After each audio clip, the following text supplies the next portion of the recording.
I'm here for story number 2 of the day, and I thought I'm going to bring you to my backyard because it's really sunny and nice out here, so I thought I would read you a book outside. So this book is called The Flea's Sneeze. It's a rhyming book, so what I want you to do is when you hear a rhyme, I want you to wiggle your thumb like we do in class. Wiggle your thumb, and that'll show me that you are hearing the rhymes as I read them.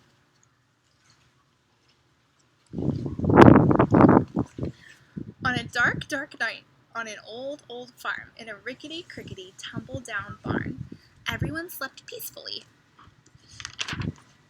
A rat, a cat, a black-eyed bat, a cow, an owl, a feathered fowl, a dog, a hog, an old barn frog. Everyone slept peacefully, but not the flea. No one heard him cough. Ahee, ahee. It's kind of windy out here. Not even the mouse he used for a house, or the rat, or the cat, or the black-eyed bat, or the cow, or the owl, or the feathered fowl, or the dog, or the hog, or the old barn frog. They all slept peacefully, but not the flea. No one heard him sniffle, snaffle.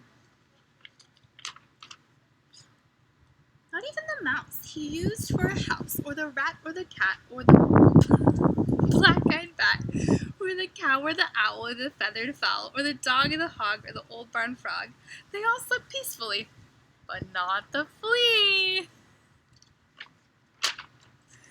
No one heard his garbled plea. Does anybody have a tissue for me?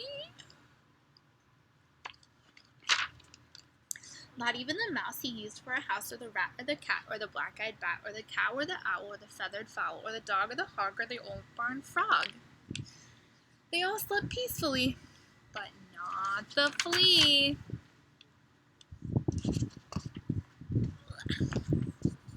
Then suddenly, before he could cover his snoot, achoo!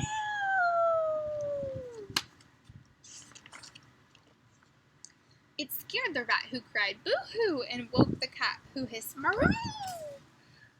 It baffled the cat, whose eyes turned blue, and confused the cow, who muttered moo-moo.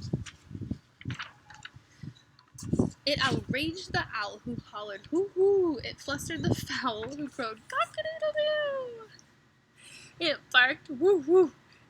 It daunted the dog, who barked woo-woo, and sprayed the hog, who screamed ew, and reminded the frog of his old nephew.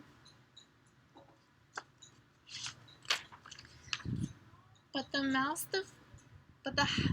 the flea used for a house kindly gave him a tissue. The flea wiped his nose, and before his eyes had even closed, he began to doze. That means like go to sleep. For all the rest of that dark, dark night, on the old, old farm, in the rickety-crickety, tumble-down barn, everyone slept peacefully. The flea and the mouse he used for a house, the rat, the cat, the black-eyed bat, the cow, the owl, the feathered fowl, even the dog and the old barn frog. Everyone slept just like a log, except for the hog. No one heard his garbled wheeze. I think I'm gonna sneeze. The end. Don't forget that Miss Mocker loves you. Bye, I'll see you tomorrow.